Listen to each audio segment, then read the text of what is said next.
Prelims में एक एक क्वेश्चन का इतना महत्व रहता है कि आप सोचिए, अभी यूपी पीसीएस बीपीएससी दोनों का प्रीलिम्स हुआ है और जितने भी स्टूडेंट्स हैं वो रिजल्ट का वेट कर रहे हैं। इसमें दो तरह के स्टूडेंट्स होते हैं। एक वो जो एक अमूमन जो कट ऑफ मार्क्स रहता है जो पिछले साल का, यानी कि कहें अराउंड 60% के आसपास, जितना भी पेपर से 150 क्वेश्चन है तो उसका 60% कर लीजिए, 90 क्वेश्चन हुआ तो जो उसके ऊपर रहते हैं वो अमूमन कंफर्म रहते हैं, उनका सिलेक्शन होगा। लेकिन जो 60% से नीचे रहते हैं, खासकर 50% के आसपास रहते हैं, 55% के आसपास रहते हैं, वो सबसे ज्यादा डायलेमा में रहते हैं। इन्हीं सब कारणों को दूर करने के लिए दोस्तों मैंने मॉडर्न इंडियन हिस्ट्री में जो मैं लेक्चर ले रहा हूं, आपको ईस्ट इंडिया कंपनी से लेक्चर स्टार्ट हो चुका है और अभी दोहरी शासन प्रणाली तक मेन लेक्चर खत्म हो गया है। तो मुख्य परीक्षा की तैयारी के साथ साथ मैं प्रीलिम्स के भी फैक्ट्स आपको रटवा रहा हूं, एक तरह से कहें लिखवा रहा हूं, लेक्चर में बता रहा हूं। तो आपका काम है कि एक एक फैक्ट को ना प्रॉपर ध्यान से समझना, सुनना और नोट डाउन करना, क्योंकि एक एक क्वेश्चन आपको ये जो 50% के आसपास वाला दायरा रहता है ना, उससे ऊपर पहुंचा के 60% से ऊपर ले जाता है।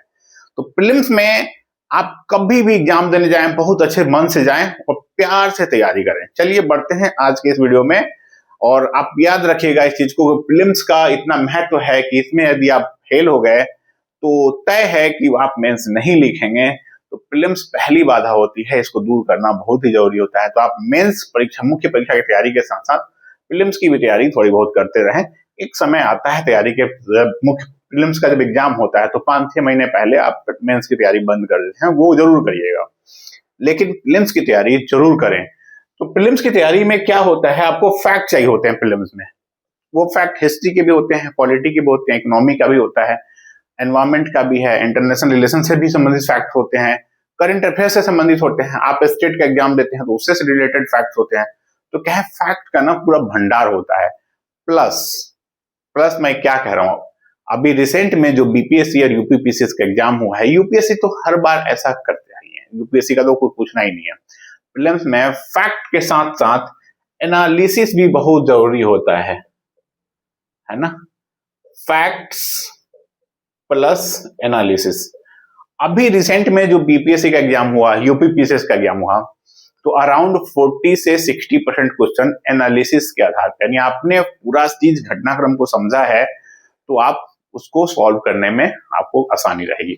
और वैसे स्टूडेंट्स जिन्होंने प्रीलिम्स और मेंस की इंटीग्रेटेड तैयारी करी, फिर प्रीलिम्स की तैयारी करी, फिर वो मेंस में जाते हैं, मुख्य परीक्षा की तैयारी करते हैं, तो जो शुरुआत में प्रीलिम्स और मेंस की इंटीग्रेटेड तैयारी करते हैं वो एज लेते हैं, वो स्टूडेंट्स अमूमन 60% से ऊपर जाते हैं। मैं 70-80 वाले को बात नहीं कर रहा, बट वो अमूमन 60 से ऊपर जाते हैं। तो इसलिए दोस्तों प्रीलिम्स वाला जो भी मैं लेक्चर ले रहा हूँ, प्लीज इसको बहुत ध्यान से सुनिएगा, अपना नोट्स बनाइएगा और रिपीट करते रहिएगा, रिवीजन करते रहिएगा। आप जो भी पढ़ें, पॉलिटी, हिस्ट्री, इकोनॉमी, जो भी आप पढ़ रहे हैं, रिपीट करते जाइएगा, रिवीजन करते जाइएगा, रिवीजन करना नहीं भूलिएगा, ठीक है। चलिए आगे बढ़ते हैं। नमस्कार, आप सब जुड़ गए हैं सिविल सर्विसेज पीएमआई एकेडमी से। मेरा नाम है शशि रंजन।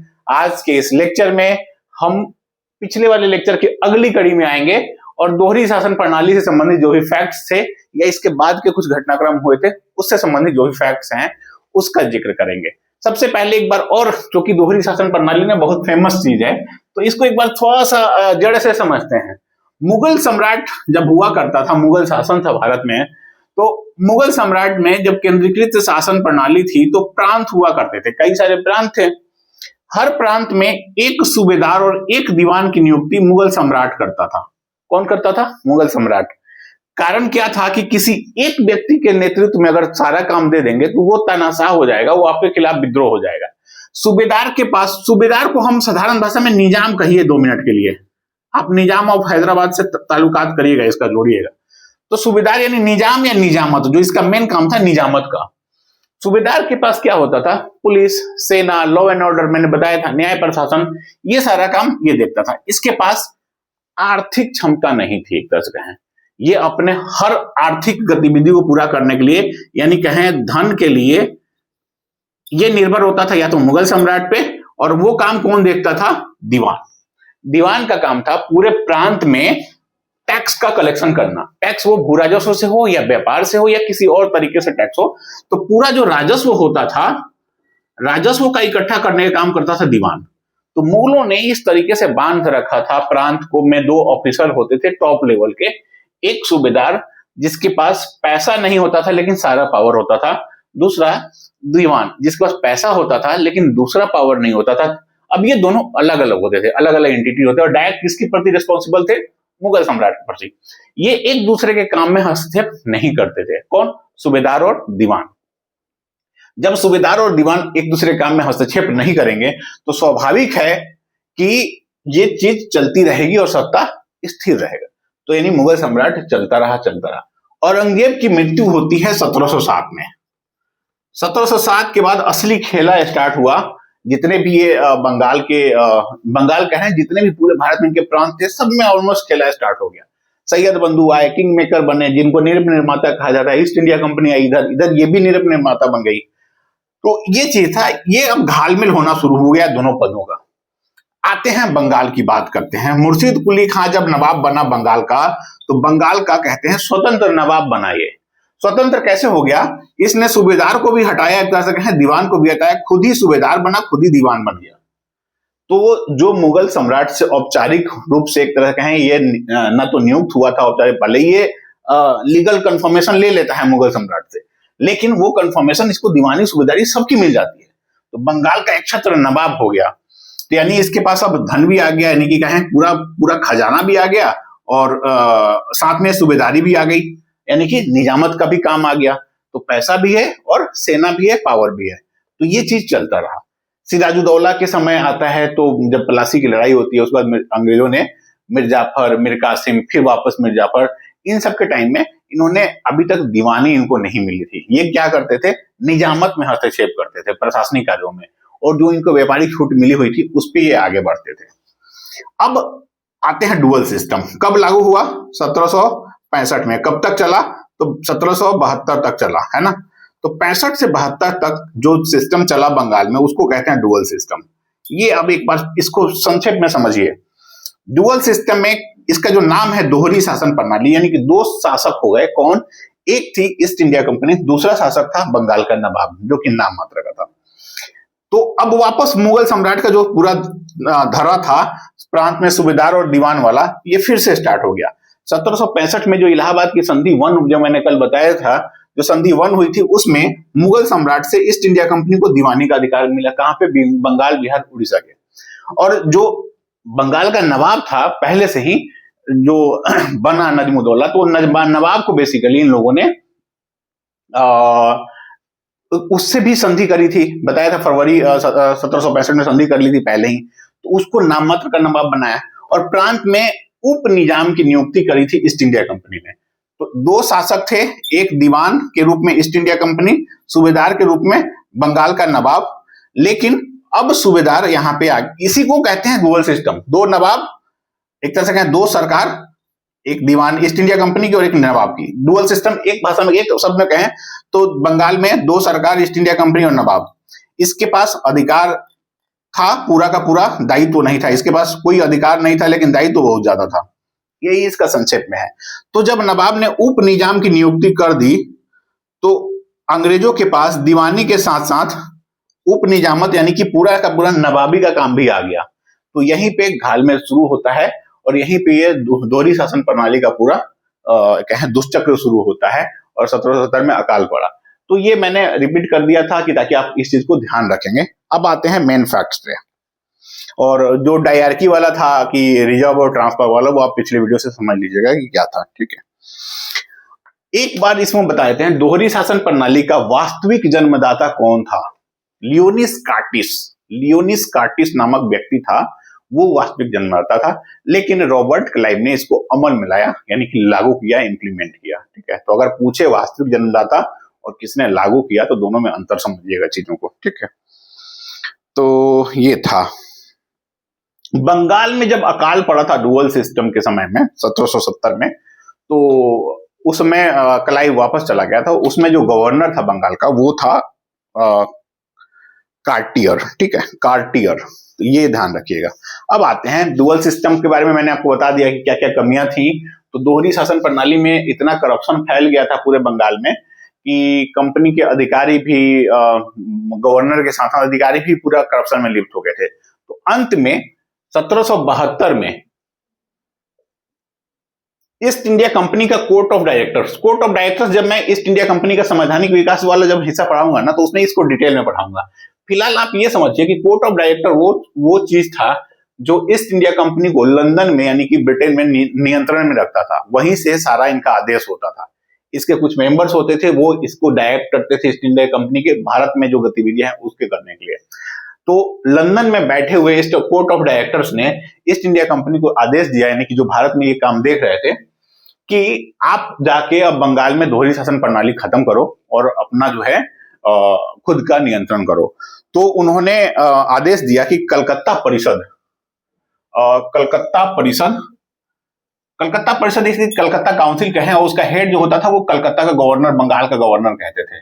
तो इसको आदेश दिया कि अब कलकत्ता काउंसिल बेसिकली ये एक काउंसिल थी जो पूरी सत्ता को संभालती थी ईस्ट इंडिया कंपनी की। यहाँ पे एक मद्रास में भी था ऐसे ही।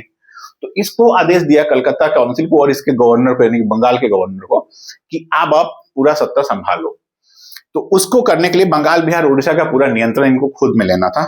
वारेन हेस्टिंग्स ये व्यक्ति है, वारेन हेस्टिंग्स। ये पहले गवर्नर बन के आया, कहां का?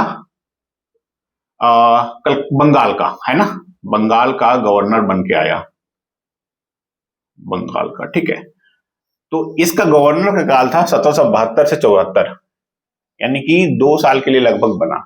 तो इसको भेजा गया बंगाल का गवर्नर बना के, और इसको क्लियरली बोला गया कि अब जो दोहरी शासन प्रणाली चल रही है उसको आप खत्म करो, और एक तरह से कहें जो आपने उप निजाम टाइप का कर रखा है, अब पूरा नियंत्रण खुद कंपनी ले। बंगाल के जो नवाब हैं उसकी केवल औपचारिक जो बनी हुई है उसकी शक्ति, या कहें जो औपचारिक नवाब है उसको प्रतीकात्मक रहने दो, बाकी काम आप खुद करो। तो ये आते हैं वारेन हेस्टिंग्स भी कहते हैं, प्रोनाउंसिएशन में ध्यान नहीं दीजिएगा। वारेन हेस्टिंग्स आता है 1772 से 74 के बीच में, गवर्नर बन के, कहां का? बंगाल का। तो इसने अब आया तो इसने पहला काम किया कि जो तीनों उप दीवान थे, मैंने आपको बताया था पिछले वीडियो में, कौन? मोहम्मद रजा खां, सिताब राय और राय दुर्लभ, तीनों को बर्खास्त करता है, और कलकत्ता परिषद और उसके हेड को, जो कलकत्ता परिषद है इसको हेड को, इसको बनाता है, तब्दील करता है बोर्ड ऑफ रेवेन्यू में, BOARD, है ना, बोर्ड ऑफ रेवेन्यू में, यानी कि राजस्व बोर्ड में। इसको हिंदी में हम लिखें तो राजस्व बोर्ड बनाता है वो अब, जो कि ये बोर्ड, राजस्व बोर्ड जो था, ये पूरा काम था अब राजस्व वाला काम संभालना। तो इसने बनाया राजस्व बोर्ड, और इसमें कौन थे राजस्व बोर्ड में? तो कलकत्ता परिषद के जो भी मेंबर्स थे वो, और जो हेड होता था यानी कि बंगाल का गवर्नर। तो ये मिलके बनाया बोर्ड ऑफ रेवेन्यू, यानी कि राजस्व बोर्ड, ठीक है। अब इनका मेन जो काम था वो क्या था? अब इनको अपने अधिकारी नियुक्त करने थे टैक्स कलेक्शन करने के लिए। टैक्स में सारे चीज आ जाएंगे, इंटरनल एक्सटर्नल जो भी वहां पे होता था उस बंगाल वाले रीजन में, खासकर भू राजस्व। तो वहीं पे टैक्स कलेक्शन की बात होती है, और जो टैक्स कलेक्ट करने आए उनको टैक्स कलेक्टर कहा गया। और आज भी हम कहते हैं कलेक्टर। जो डीएम होते हैं कई बार हम कलेक्टर कह देते हैं। अब डीएम का काम उस कलेक्टर यानी टैक्स कलेक्शन काम से बहुत आगे बढ़ चुका है, लेकिन जन्मदाता कहें उन सब चीजों का यहीं से शुरू होता है, टैक्स कलेक्शन वाला चीज से। तो बोर्ड ऑफ रेवेन्यू ने अपने टैक्स कलेक्टर्स नियुक्त किए, जिनका मेन काम था टैक्स को कलेक्ट करना। मेन काम टैक्स को कलेक्ट करना। उस टैक्स में मेन जो था हिस्सा भू राजस्व का था, ठीक है। इसके बाद वारेन हेस्टिंग्स ने एक और काम किया। आपको पता है मुर्शिदाबाद में, मुर्शिदाबाद क्या था, मैंने बताया था, मुर्शिदाबाद में बंगाल का नवाब रहता था, और बंगाल का नवाब रहता था, और बंगाल की राजधानी भी मुर्शिदाबाद थी, है ना। मुर्शिदाबाद में मुर्शिद कुली खान इसी ने बनाया था मुर्शिदाबाद शहर को। और मुर्शिदाबाद में एक तरह से कहें पॉलिटिकल कैपिटल था, इकोनॉमिक कैपिटल भी था उस टाइम पे बंगाल का, राजधानी जो थी ही। तो मुर्शिदाबाद में ही ये इनका जो पूरा अंग्रेजों की जो ट्रेजरी थी वो मुर्शिदाबाद में थी। ट्रेजरी का मतलब ये था कि जो खजाना या फिर कहें जो आर्थिक कोष। तो ट्रेजरी उसने क्या किया, कलकत्ता यहां से हटा के कलकत्ता ले गया। एक दूसरा काम किया इसने, ये कलकत्ता ले गया, ट्रेजरी को हटा के मुर्शिदाबाद से हटा के कलकत्ता ले गया। पहला काम क्या किया उसने, बोर्ड ऑफ रेवेन्यू का गठन किया। दूसरा काम क्या किया, जो ट्रेजरी था उसको कलकत्ता में ले गया, यानी कि जो आर्थिक कोष था उसको वहां से हटवा के। ये बहुत फेमस क्वेश्चन रहता है प्रीलिम्स के लिए, तो ये ध्यान रखिएगा। किसने किया था, वारेन हेस्टिंग्स ने। कब किया था, तो 1772 में ही आते ही ये काम शुरू कर दिया था। इसने मुर्शिदाबाद से हटा के कलकत्ता ले गया ट्रेजरी को, बोर्ड ऑफ रेवेन्यू ट्रेजरी। ठीक है, अब आते हैं अगले पॉइंट पे। अब कंपनी मुन्नी बेगम का एक फैक्ट ये भी आता है कि इस टाइम पे कौन था। तो मुन्नी बेगम बेसिकली मीर जाफर की विधवा थी और मुबारिकुद्दौला उसका बेटा था, अल्प व्यवस्था, उसी को बनाया गया नवाब औपचारिक तौर पे, है ना। अगला काम क्या करता है ये कि इनको 32 लाख का भत्ता दिया जा रहा था। किसको? उप निजामत जब ये कर रहे थे ना, सूबेदारी वाला अपना लिए थे अंग्रेजों ने, जब सूबेदारी ले ली थी एक तरह से कहें और इसको नाम मात्र का बनाया था, तो इसको 32 लाख का सालाना भत्ता दिया जाता था। इसको कम करके 16 लाख कर दिया गया। ठीक है, 16 लाख कर दिया गया। तो तीसरा काम उसका ये था। और मुगल सम्राट के पास भी आता है वो, कौन? वारेन हेस्टिंग्स, है ना। तो इलाहाबाद की जो संधि हुई थी उसमें यह था कि बंगाल, बिहार, उड़ीसा की दीवानी के लिए उसको लगभग 26 लाख रुपया देने का वचन दिया था, 26 लाख रुपया सालाना। तो अब बोला कि मुगल सम्राट जी ऐसा है, अब आपका बहुत बड़ा रोल रह नहीं गया हमारे राजकाज में। और वाकई में मुगल सम्राट का कोई बहुत बड़ा रोल था नहीं उस टाइम पे, है ना, खासकर इस वाले रीजन में। तो यही कारण है कि इसके बाद वापस जो शाह आलम द्वितीय इधर वाला था वो फिर निकल के दिल्ली वापस के लिए वो रवाना हो गया। तो उसको जो 26 लाख रुपया देना था वार्षिक, उसको बंद कराया इस अपने पूरे शासनकाल में। किसने? वारेन हेस्टिंग्स ने। और उसके बाद एक और काम किया, इलाहाबाद और कारा।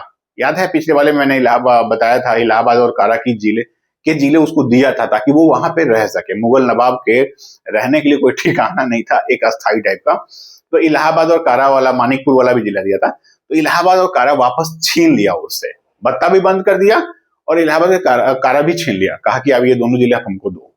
और ये चीज फिर इस वारेन हेस्टिंग्स ने क्या किया, अवध से 50 लाख रुपया लिया, अवध के नवाब से, और उसको वापस दे दिया। तो जिससे लिया था उसी को वापस दिया फिर पैसे लेके। मतलब क्या दुष्चक्र चला है, लूट जो मची है ना। ड्रेन ऑफ वेल्थ आप कभी पढ़िएगा दादा भाई नौरोजी का, उनका जो बुक है तो un British rule in India करके, है ना, तो उसको पढ़िएगा, बहुत मजेदार चीज है। कभी समय निकाल के, मैं ये नहीं कह रहा हूँ कि आप तैयारी के दौरान पढ़िए, जब तैयारी खत्म हो जाएगी तब पढ़िएगा। तो ये था इसका पूरा काम, 50 लाख रुपया लेके इलाहाबाद और कारा दे दिया था वापस अवध को।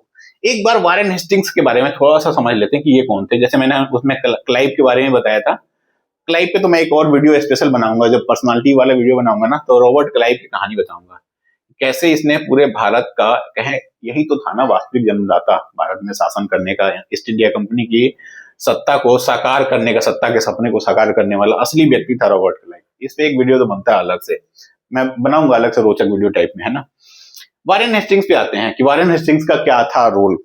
तो 1732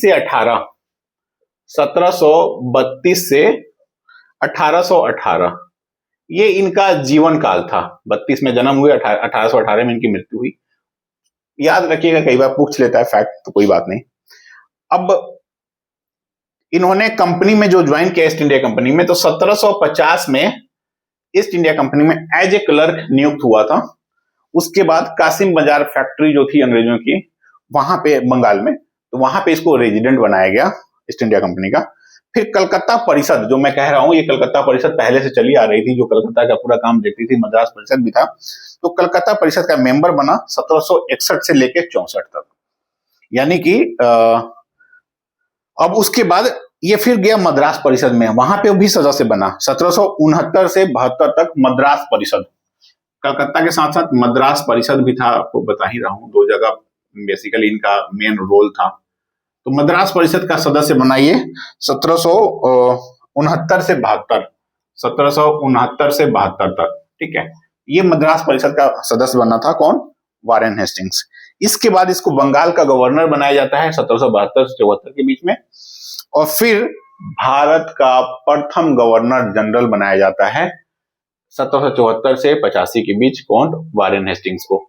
जब मैं अभी बता रहा हूं, जब मैं संवैधानिक विकास वाला पढ़ाऊंगा तो उसमें ये चीजें आएंगी, वारेन हेस्टिंग्स के कार्यकाल, तो उसमें बताऊंगा कैसे बंगाल का गवर्नर अब भारत का गवर्नर जनरल कहलाने लगा, फिर मद्रास का गवर्नर इन सबको अधीनस्थ बना दिया गया पूरा गवर्नर जनरल के अधीन में, है ना। अब एक सत्ता हो गई, अलग अलग जो एंटिटी काम कर रहे थे, मद्रास परिषद, कलकत्ता परिषद, इन सबको पूरे गवर्नर जनरल के अधीन ला दिया गया। तो पहला, भारत का जो पहला गवर्नर जनरल बना वो था वारेन हेस्टिंग्स, है ना। एक तरह से कहें गवर्नर अंतिम कौन था? बंगाल का तो वारेन हेस्टिंग्स, और भारत का पहला गवर्नर जनरल कौन था, प्रथम गवर्नर जनरल, तो वो भी बना वारेन हेस्टिंग्स। ठीक है, तो ये है फैक्ट यहां तक का। इसमें एक और चीज दोस्तों एक इम्पोर्टेंट है, फैक्ट ही है बेसिकली, वो भी सुन लीजिए। डुअल सिस्टम में जब लूट मची थी तो डुअल सिस्टम में इतना इन लोगों ने खजाना लूटा बंगाल का कि ये चीज ब्रिटिश गवर्नमेंट को भी पता चल गई। ब्रिटिश गवर्नमेंट को जब ये बात पता चलती है कि बंगाल में लूट मची है और हम इससे बेखबर हैं, इस पैसे से हमें कोई मतलब नहीं हो रहा है, ना तो ये टैक्स दे रहे हैं हमें, तो ब्रिटिश गवर्नमेंट ने ईस्ट इंडिया कंपनी को कहा कि आप हमको 4 लाख पाउंड, उस टाइम में सोचिए 1770-72 के आसपास इन्होंने 4 लाख, 1765 में इसकी मांग करी थी, तो 1765 समझिए आज से कितने साल पहले की बात है, 4 लाख पाउंड रुपया मांगा इनसे कि आप हमको दो उस लूट के एक हिस्से को। मतलब लूट में भागीदार भी बन गई ब्रिटिश सरकार। कितनी विडंबना है ना। अब मैं बार बार कहता हूं 31 दिसंबर 1600 को जो ईस्ट इंडिया कंपनी की स्थापना हुई थी, केवल व्यापार करने के लिए नहीं हुई थी। चीजों को कोरिलेट करिएगा, मेंस में लिखेंगे ना कहीं कहीं, बहुत आपको इसका अलग प्रभाव दिखेगा। ठीक है, और कहा जाता है कि टोटल 57 लाख पाउंड इन्होंने निकासी किया था दोहरी शासन प्रणाली के दौरान, तो उसी पे नजर पड़ी ब्रिटिश सरकार की, उन्होंने 4 लाख पाउंड की राशि इनसे मांगी थी। एक बार अब आते हैं रॉबर्ट क्लाइव पे। रॉबर्ट क्लाइव का एक संक्षिप्त, जो जब ये एज ए बंगाल का गवर्नर बना था दोहरी शासन प्रणाली के समय, तो इसने कुछ सुधार भी किए थे, असैनिक सुधार भी किया था, सैनिक सुधार भी किया था। एक बार उस पर नजर डाल लेते हैं। तो 1765 के आसपास जब वो आया कलकत्ता में, तो वो देखा कि कलकत्ता के गवर्नर खुद ही, जब क्लाइव आया था प्लासी की लड़ाई जब जीत के गया, तो उसको खुद भी व्यक्तिगत तौर पर उपहार मिला था। परगना 24 परगना मैंने बताया भी था, लाखों रुपया खुद निजी भेंट के तौर पर लिया था। जब वो आया तो देखा ये सब चल ही रहा है वापस, तो जो व्यक्ति खुद ही भ्रष्टाचार में लिप्त था वो देख रहा है कि अब इसको बंद करना है, तो कैसे करता है, क्या उपाय करता है, तो देखा कि ऊपर से नीचे तक सब डूबे हुए हैं लोभ लालच और भ्रष्टाचार में, है ना। तो उसने इनको बंद करने के लिए सोचा अगर हम बंद कर देंगे तो ये सब विद्रोह कर देगा अचानक। तो उसने एक चीज गठन किया, society for trade. Society for trade का है एक इसने एक ऑर्गेनाइजेशन बनाया छोटा सा, सोसाइटी फॉर ट्रेड करके, जिसका मेन काम था कि जितने भी कंपनी के जो भी निजी व्यापारी थे, जो या तो करप्शन में लिप्त थे या निजी व्यापार करते थे, या फिर कहें कि ईस्ट इंडिया कंपनी जो कि व्यापारिक कंपनी, एक व्यापारिक कंपनी भी थी, तो ईस्ट इंडिया कंपनी का जो मुख्य उद्देश्य था व्यापार करना, तो उसके व्यापार जो कर्मचारी थे भारत में, वो अपने निजी स्वार्थ के लिए व्यापार करने लगे थे। तो उसने देखा कि कंपनी के व्यापारी भ्रष्टाचार में तो लिप्त, कंपनी के कर्मचारी भ्रष्टाचार में तो लिप्त हैं, साथ में क्या कर रहे हैं, वो अपना कंपनी का काम भी ठीक से नहीं कर रहा है। तो उसने एक सोसाइटी बनाई, सोसाइटी फॉर ट्रेड करके, एक संस्था टाइप का उसका गठन किया, जिसका मुख्य काम था नमक, सुपारी, तंबाकू, ये 3 चीजें थी। नमक, सुपारी और तंबाकू, इसका ट्रेड करना था। आपको याद होगा अफीम वाला कहानी मैं कल बता रहा था, तंबाकू वाला की पुर्तगालियों का था, बट ये लोग करने लगे थे इस काम को। ये इस पे मेन, इसमें कुछ और भी थे, प्लस में हम मान लेते हैं कुछ और भी चीजें थी ईटीसी करके। तो सोसाइटी फॉर ट्रेड का काम था इस तीनों का व्यापार संभालना। ये लोग सोसाइटी फॉर ट्रेड में जो मेंबर्स उसने नियुक्त किए थे, वो क्या करते थे, लोकल व्यापारियों से ये चीजें लेते थे, नमक, सुपारी, और यानी कि प्रोड्यूसर से, जो प्रोड्यूसर थे उनसे लिया और आगे बेच दिया। तो बेचने के बाद जो इनकम होता था, जो लाभ होता था उससे, वो लाभ कंपनी के कर्मचारियों में बांटा जाता था। कंपनी के कर्मचारियों के जो भी एक तरह से करप्शन पे जो बंद लगाम लगाया गया था, निजी उपहार लेने पे रोक लगाया गया था, तो क्षतिपूर्ति के तौर पे उनको जो क्षति नुकसान हो रही थी, नुकसान हुआ, तो उसको उसकी भरपाई के लिए सोसाइटी फॉर ट्रेड बनाया गया। सोसाइटी फॉर ट्रेड ने इन तीनों का व्यापार किया मुख्य रूप से, और इससे जो मुनाफा हुआ वो बांटा किसमें, कर्मचारी के कंपनी के कर्मचारियों में। सोचिए ये लोग मतलब कितने निकृष्ट थे कि कंपनी के कर्मचारी, उसको वेतन तो मिलता ही था ना सबको, फिर भी लालच इतना था कि उनको लगता नहीं वेतन से क्या होगा। जो आज भी देश में करप्शन है, वेतन से क्या होगा, यही वाला हाल है ना। उनको भी क्या, आज के लोगों भी जो वेतन, जिनको वेतन से काम नहीं चलता है, क्या उनके लिए भी सोसाइटी फॉर ट्रेड टाइप का कुछ बनाना चाहिए, यहाँ उससे जो इनकम होगा इनको दे दिया जाएगा ताकि लोग करप्शन ना करें। तो उसने एक गंदी प्रथा की शुरू करी थी। क्या ये बेहतर होता ना कि ये करता कि एक रूल बनाता कि जो भी करप्शन करेगा उसको निलंबित कर देंगे, बर्खास्त कर देंगे, किसी और को लाएंगे, किसी और नए की नियुक्ति करेंगे, नहीं, में तो भारत के भी लोग तैयार थे कंपनी के लिए काम करने के लिए, कहीं उन्होंने सेना में भी काम किया, वहां भी करते हैं। लेकिन नहीं, उसने सोसाइटी फॉर ट्रेड बनाया ताकि क्षतिपूर्ति कर सके भाई साहब वो, है ना। व्यापार किसका हुआ? नमक, सुपारी और तंबाकू का मेन व्यापार था। इससे जो लाभ हुआ कंपनी के लोगों को बांटा गया। बांटा किस गया ये भी देखिए, जिस क्रम में ऑफिसर थे, जो हायरार्की होती है, टॉप लेवल का ऑफिसर है, तो सोसाइटी फॉर ट्रेड से जो मुनाफा आता था उसका मैक्सिमम हिस्सा उसके पास जाता था। मान लीजिए गवर्नर ही है या कोई और पद का है, तो उसको जिसका जो पद था उसी हिसाब से, उसी क्रम में, उसी अनुपात में उसका इस पैसे का लाभ एक तरह से बंटवारा किया गया। मतलब क्या खुली लूट मची थी, क्या बंटवारा किया गया। तो प्रिलिम्स का एक ये भी फैक्ट है, सोसाइटी फॉर ट्रेड किसने बनाया था? तो रॉबर्ट क्लाइव ने, ठीक है। और ये चीज ध्यान रखिएगा।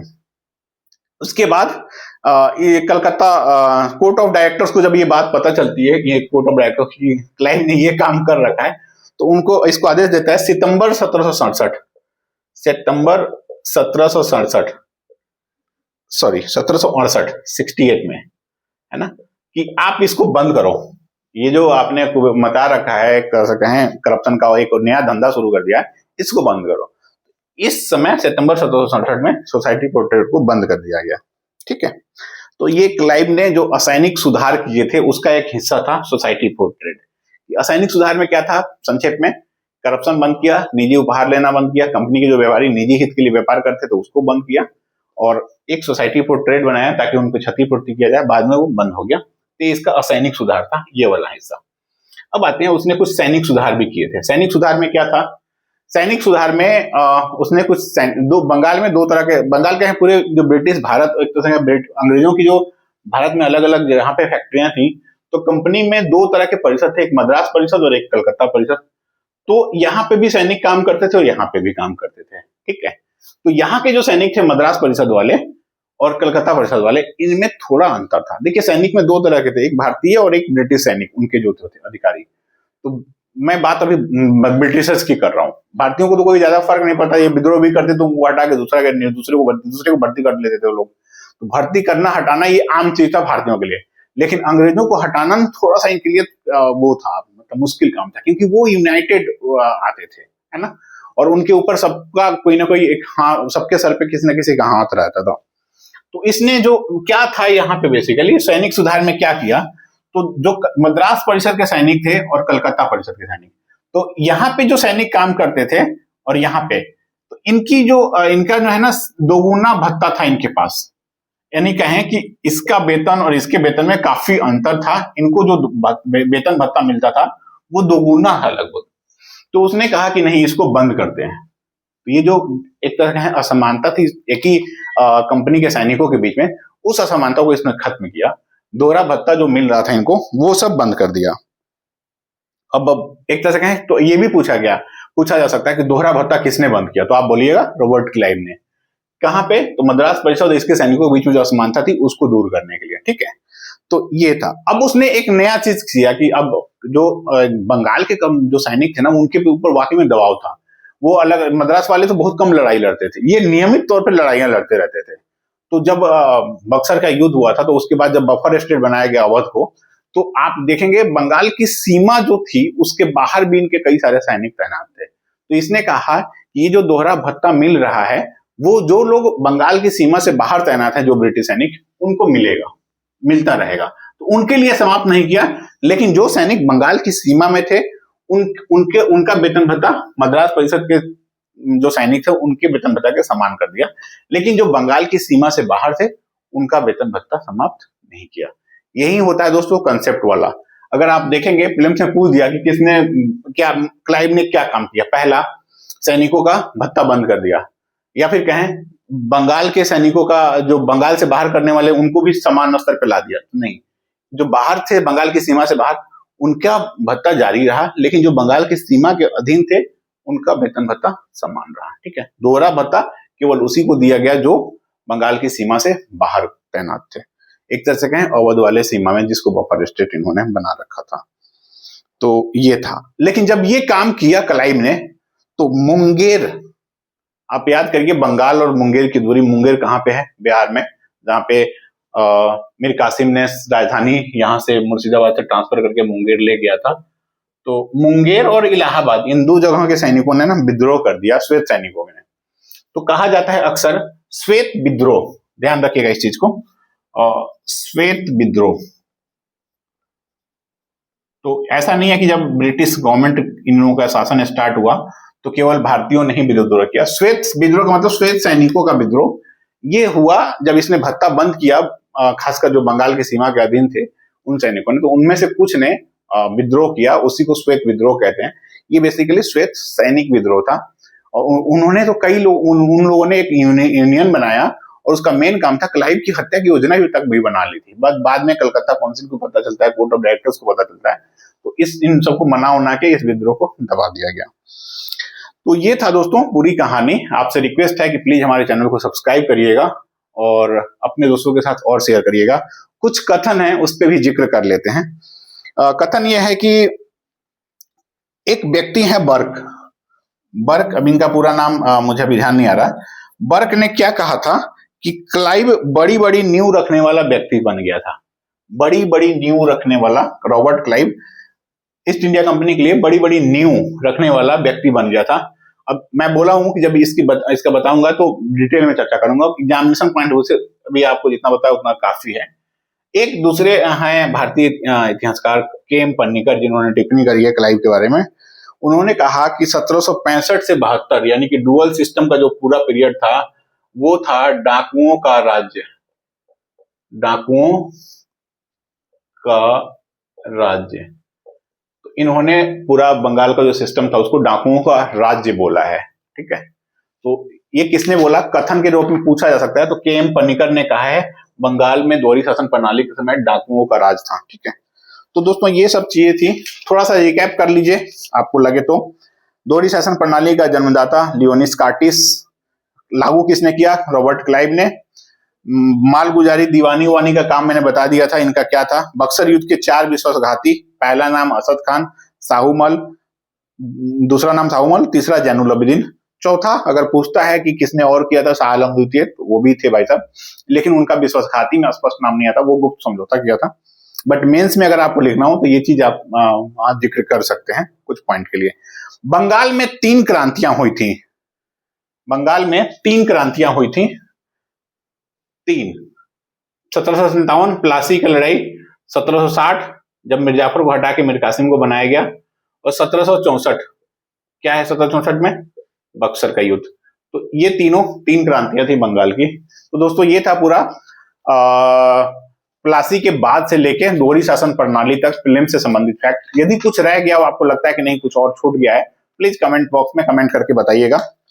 और एक चीज और रह रहा है, सॉरी, जो बंगाल के इस पूरे बंगाल वाले रीजन में जो पूछा जाता है, जो द्वारी शासन प्रणाली क्या है, प्लासी से लेके द्वारी शासन प्रणाली तक कुछ और फिल्म्स के फैक्ट्स बनते हैं, वो कौन कौन से थे। तो बंगाल का अंतिम स्वतंत्र नवाब कौन था, देखिए इंडिपेंडेंट नवाब, तो ये कौन था, सिराजुद्दौला। मुर्शिद कुली खां पहला था और सिराजुद्दौला अंतिम स्वतंत्र नवाब था। लेकिन अब स्वतंत्र हटा दीजिए, बंगाल का अंतिम नवाब कौन था, स्वतंत्र वर्ड को डिलीट करिए, टेक्निकल चीज है। अंतिम नवाब था मंसूर अली खान, मंसूर अली खान। ये बेसिकली 1880 तक, सोचिए 1858 में ही 1 नवंबर 1858 को महारानी का घोषणा पत्र आता है, लेकिन ब्रिटिश यहाँ पे बंगाल वाले हिस्से में नाम मात्र की औपचारिक सत्ता के रूप में बना के रखा था। तो जो व्यक्ति था वो था मंसूर अली खान, अंतिम नवाब था बंगाल का। यदि पीटी में पूछा जाता है कि पहला नवाब कौन था, अंतिम स्वतंत्र नवाब कौन था और अंतिम नवाब कौन था, तो इन तीनों में डिफ्रेंसिएशन आप रखिएगा, ध्यान रखिएगा, इन तीनों में अंतर पता होना चाहिए। जो मंसूर अली खान था उसका जीवन काल था 1830 से लेकर 1884 तक, बट वो 38 से लेकर 80 तक ही नवाब रहा। 1880 में आके इसने अंत में दुखी होके 1880 में त्याग पत्र दे दिया था। मंसूर अली खान ने 1880 में त्याग पत्र दे दिया। तो त्याग पत्र देने के बाद ये जो औपचारिक और नाम मात्र का चला आ रहा था नजमुद्दौला से, वो भी जो ने हटा दिया, कहा कि अब कोई नहीं रहेगा। तो ये था पूरा इसमें मंसूर अली खान का, ठीक है। तो ये था दोस्तों, बाकी चीजें आप ध्यान रखिएगा। लॉर्ड कैनिंग की घोषणा ये तो मैं बता चुका हूं, ठीक है। चलिए मिलते हैं अगले वीडियो में, अगले क्लास में। हमारे लेक्चर में कैसा लगा अभी तक प्लीज कमेंट करके बताइएगा, क्योंकि अभी बहुत ज्यादा आप लोगों ने मैंने कमेंट नहीं किया इस वाले सेक्शन में, तो प्लीज कमेंट करिएगा ताकि मुझे भी पता चले कि कहाँ क्या कमी रह रही है। तो अगले उस क्लास लेक्चर्स में इन सबको कंप्लीट करूंगा। आपको मैं फिर से रिपीट करता हूँ कि पूरा मॉडर्न इंडिया हिस्ट्री का कंप्लीट लेक्चर चलेगा मेंस और प्रीलिम्स दोनों पॉइंट ऑफ व्यू से, ताकि आपकी दोनों तैयारी एकीकृत रूप से चलती रहे। ठीक है, मिलते हैं अगले वीडियो में। प्लीज चैनल को सब्सक्राइब करिएगा, अपने दोस्तों के साथ शेयर करिएगा और वीडियो को लाइक करना नहीं भूलिएगा। नमस्कार, धन्यवाद।